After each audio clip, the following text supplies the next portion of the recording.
What is good, y'all? Welcome back to the airport. Welcome back to a brand new video. We are back, and in less than 24 hours, the Miami Heat will be tipping off their very first preseason game against the Charlotte Hornets. I cannot be more excited, man. Yeah, I'm super pumped. I'm super pumped because the season's about to start. We're getting closer and closer.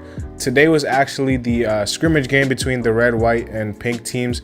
The Heat hosted a scrimmage at Casella Center, and it was for a really good cause. It was for, I think, cancer research. So, shout out to the Heat for doing that. It was dope. Obviously, like, I didn't go to the game because I wasn't, in attendance, but it wasn't streamed or anything. But there was a lot of news. I looked at the box score. I looked at some clips online, and I looked at the highlights on YouTube, and yeah, there's a couple of takeaways. Obviously, like, they weren't going at full strength. They were just, trying to put on a show for the fans, and they were just, messing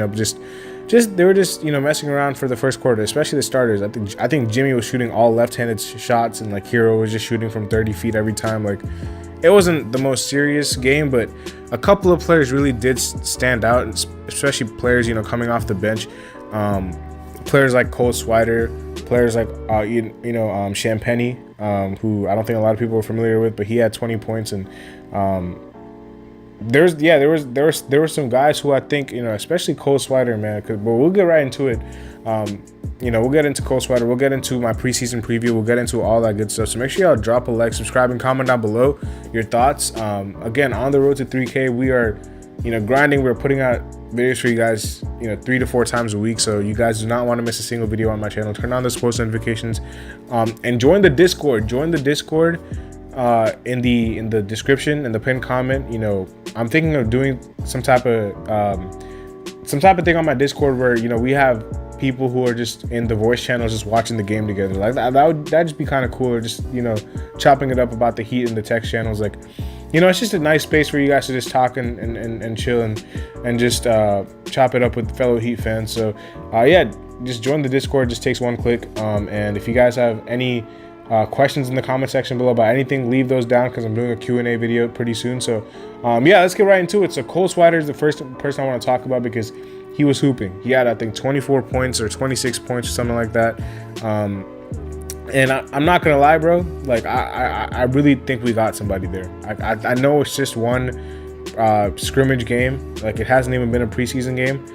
The skill set and the shooting ability at his size is just very, very rare in this league. It's what attracted to us to Duncan, and this guy's even bigger than Duncan. So that leads me to think that he's gonna be good. He's gonna be good because a lot of people are like, oh, they lost Max Strus, blah blah blah. This guy can just fit right in and replace him. He's 24, and he shot 41% from 3 in his last year at Syracuse. I did a whole video on him and RJ Hampton, and honestly, I'm just gonna say right now, like, people are gonna talk about how the Heat have had key losses with Strus and Vincent. I feel like Swider and Hampton are going to be able to replace them. Not this year, maybe, because I don't think they're going to play as many minutes.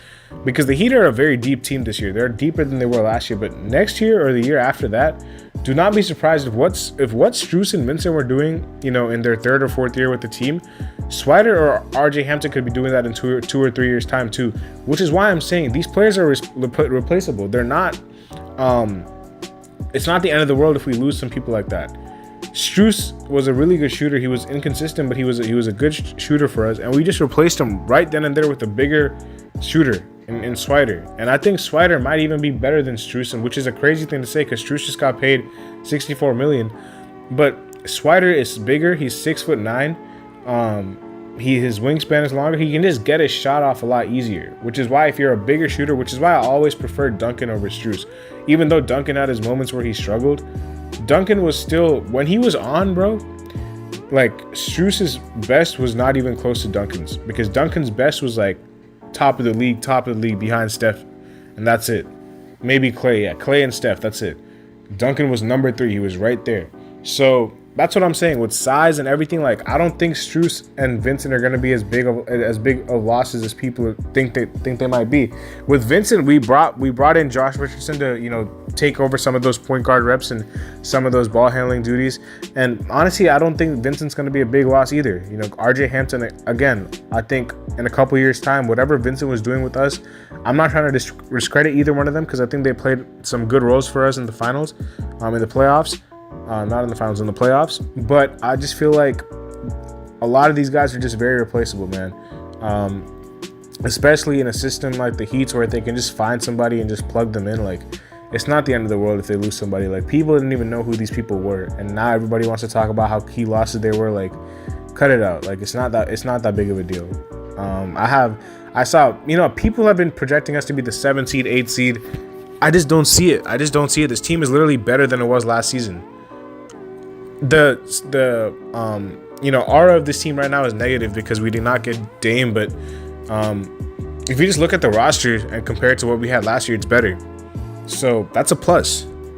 Again, like, I would have loved to have Dame on this team, and I wish we had gotten him, but just looking at the team that we have, I just don't think we're gonna take that fall off that people think we will. Like, I don't understand like why they're predicting that, but you know, it's whatever. Let them sleep. The Heat do best when they're counted out and when they're underdogs. So I don't have a problem with that whatsoever. But yeah, that was just a sidetrack. I'm sorry about that. But yeah, Cole Swider, man, really stood out in that scrimmage game. He was going crazy, just shooting the ball from everywhere. He also impressed in training camp too. Like Bam was talking about how he was the most impressive player in training camp. Everybody just seems to love Cole Swider, and I think Spo was also paralleling it to Duncan when he was first entering the Heat system. Like, I really think that he have somebody there. And then RJ Hampton, Spo was really impressed with him defensively. And defensively, RJ Hampton was like solid. He was okay, but he was never like the best defender. He was like okay, like in Orlando, in Denver, and in you know, when he was playing overseas, like he was like okay. He wasn't like amazing defensively, but he's taken the challenge in camp, and I'm pretty sure he led the training camp in whole in deflections and steals, in the hustle stats. He led the whole training camp in those categories. So yeah, like RJ Hampton and Cole Swider, man, the two new guys look really good. Champagnie, who is you know, there's not to get confused with his brother Julian, but Justin Champagnie, I'm pretty sure is the one on the Heat, because yeah, Julian Champagnie is the one who went to St. John's, and he's the bucket getter.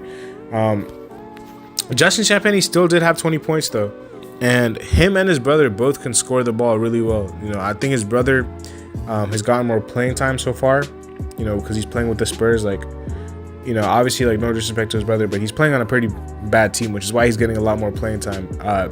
Justin has been on contending teams his whole career. He's been on the Raptors, he's been on the Celtics, he's been on the Heat. So, like, he hasn't been able to get the minutes, but I think he really impressed me in that last part where he, I think, just shot the ball really well. 20 points. And yeah, Duncan played well, Tyler played well, and Jimmy was just trolling the whole time, I'm not gonna lie. Jaquez, man, Jaquez, I think Jaquez was a very good pick. And obviously, like, I knew of Jaquez. Like, I think a lot of people would have known of Jaquez. He was a pretty popular college player. Like, he was one of those 4-year guys. Like, you know, if you watched UCLA, like, you would know who Jaquez was. If you watched the tournament, you would know who Jaquez was. Him, like, they had a really nice team. Him, Johnny Juzang, Tiger Campbell. They had a nice team, bro. They lost in that last second shot to Jalen Suggs' Gonzaga team, but bro, they had a nice squad. They had a center named Riley who was nice. I forgot his first name, but yeah, that UCLA team was nice. And ever since UCLA, I've been like, bro, Jaquez looks good. Bro, Jaquez's bounce and his athleticism is something that he did not really showcase in college like that. He did not. So when he was jumping out the gym and doing like reverse 360s and stuff like that, bro, honestly, like, I knew he could dunk. I knew he could jump. I knew, like, he had that one-handed tomahawk in his locker. But I saw a video when he was in training camp doing like a reverse 360 or something like that, and I was like, bro, this guy can really jump, and he can really throw it down. In high school, I'm pretty sure I was watching a throwback clip of his in high school. He won the dunk contest, so he can really throw it down. And fun fact, Who was in that dunk contest was Drake London, Falcons receiver. He was also in that dunk contest, and Jaquez won that dunk contest, man. But yeah, I mean, Jaquez is somebody that, you know, I think a lot of people who would have watched college basketball would know of. But, you know, see, people didn't like the pick because they thought he was going to be like Drew Timme. They thought he was going to be like Luka Garza. They thought he was going to be like one of those 4-year players who just, you know, are just college players and who are not NBA players. Jaquez is not like those guys, man. He is very versatile. He is the definition of versatility, to be honest. Like, I'm a huge fan of his game because he can do anything that you ask of him. He can shoot the ball. He can defend multiple positions. He can throw it down. He's a high IQ player. He has athleticism. I don't know what else you would want from a guy, a prospect. The only knock on Jaquez is that he's 22. If Jaquez was 18, he would be a top 5 pick. He would be a top 5 pick if this guy was 18. He's a 4-year college player, which is why the stigma on him was not as high as some of these other guys. Oh, he doesn't have the potential. He's just a college player. He's going to be like Luka Garza. He's going to be like Drew Timme. No, bro. No. With all due respect to those guys, Jaquez, his skill set just translates to the NBA like a T. It just fits like a glove, bro.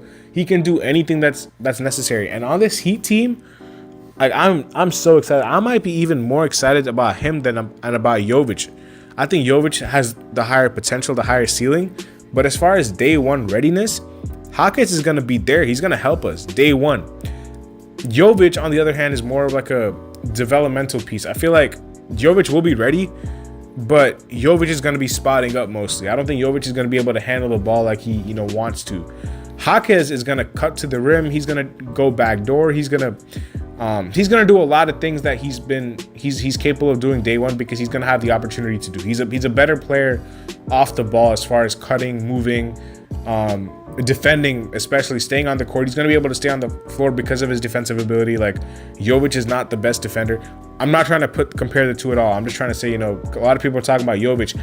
I'm saying you guys have to watch out for this guy Jaquez because Jaquez might be the guy who gets more minutes right now because of, you know, how versatile he is and how ready he is day one. Jovic, I think he's going to be amazing. I think Jovic is going to be an absolute stud. And I really like Jovic's court vision. I like his ball handling. I like his shooting.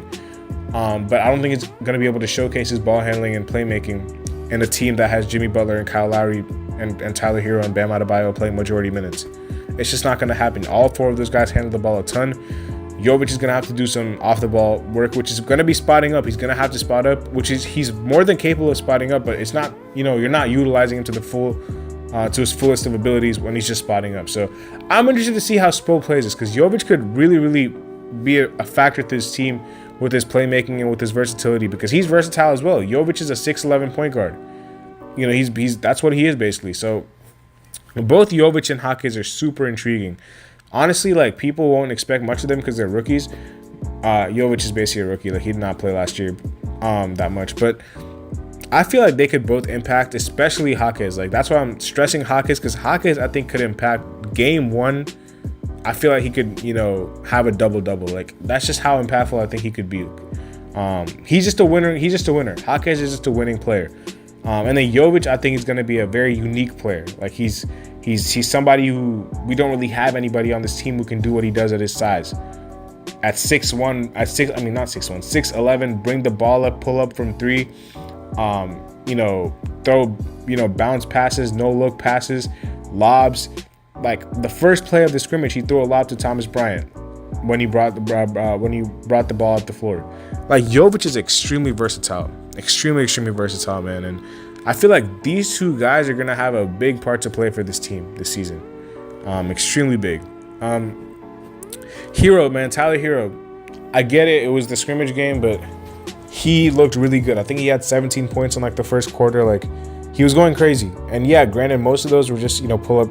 Like, they were just like, they weren't even pull up. They were just like long threes. And he was just knocking those down. He was just very comfortable. I think that's what the consensus was with him. From anything I was reading, like, people were just talking about how comfortable and just how poised and calm he looked. Again, we're going to have to see this in a real game, but I'm very excited for Tyler going into the season because I just think that he's worked on his game a lot in the offseason. Spo's been raving about it. He even said in the press conference, he was like, this is not even like half of like what he's been doing. Like, he's been doing really, really well. In the pregame, I saw a 1-minute clip of Bam shooting threes. I hope he takes at least 2 or 1. I hope he at least takes 1 in the season, man, because I really feel like if he takes those threes, bro, this offense is just gonna be ridiculously hard to stop because of the off-ball movement of some of these guys. And if Bam is not shooting threes, like, you cannot play off of him. So I really hope that Spo allows him to shoot at least 1 or 2 threes a game. Doesn't have to be anything crazy, but just 1 or 2 threes a game. And then Jimmy is Jimmy. He's definitely not gonna shoot left-handed in the game, but he's a troll, man. And I heard Jimmy. I've been hearing and seeing from a lot of people and from a lot of things I've been reading that Jimmy's camp was great. Like he's, they're projecting this to be one of his best years of his career, which is crazy because he's had so many, especially in the Heat uniform. People are talking about how he might decline. I just do not see it with Jimmy, man. I think his game is not one to decline like that. I think he's going to preserve his body for the playoffs, but man, Jimmy's going to have a monster year. And I think we have 2 years left of those type of years with Jimmy, this year and next year. So we cannot waste those. And then Caleb Martin did not play. I think he was dealing with some sort of injury. Duncan Robinson and Josh Richardson played. Duncan hit a few threes. Orlando Robinson had 13 points. It's going to be interesting to see the battle between him and Thomas Bryant for that backup center spot, because both of them have their own cases, for sure, and, it's going to be interesting to see, who wins that spot. RJ Hampton looked good. RJ Hampton did look good. I really like what I saw from RJ Hampton. And yeah, man, I think, that's basically like recapping that scrimmage. That's basically what it is, and that's just, a kind of like a little bit of a preview for tomorrow night as well, because I feel like you're going to see a lot of these same names, the younger players. You're not going to, I would be surprised if Jimmy Butler, I would not be surprised if Jimmy Butler didn't play. Like, I would not be shocked at all. Like, if he sat out, like, I wouldn't be shocked. I think like what's going to happen is I think the starters are going to play the first quarter, and I think after that, like, the reserves are going to play the whole game. And the two-way and the G League guys, like, I feel like they're going to play a majority of the game. So, yeah, man, I really think that the starters will just play the first quarter. But it's going to be interesting to see who the starting lineup is. Tonight, they started Hero, Richardson, Jimmy, Jovic, and Thomas Bryant on one team. And I think the other team was, like, Lowry, Robinson, a couple of other guys in Bam. I forgot the 2 players already, but Jaquez and somebody else. I forgot who the 4 was in that lineup. I think, was it Kevin Love? I think it might have been Kevin Love. But yeah, we'll see what the starting lineup is, because, there's a lot of guys. I think this team is super deep, especially at that wing position. Caleb, Highsmith, Jaquez, Jovic, Jimmy, Jamal Cain, like, tough group of wings right there, man. And then especially with the bigs, with Love, Bryant, Bam, Orlando. Guard play is not as deep with the point guard position, but you still have Hero, you still have Lowry, you still have Robinson, you still have RJ Hampton, you still have Swider, who's more of a wing. But yeah, I'm super excited for tomorrow. I'm super excited for tomorrow. I cannot wait to see some things I'm going to be looking at. Again, the play of Jovic and Jaquez, how many minutes they're going to get, the role that they're going to be playing, for sure. I also want to see the starting lineup to see how that works. I want to see Tyler's progression, and I want to see Bam shooting at least 1 or 2 threes a game, man. All those things, I feel like if I see tomorrow in the preseason game, I think I'll be satisfied. But yeah, super excited, man. Make sure y'all drop a like, subscribe, comment down below. I'll see you later as always. Peace.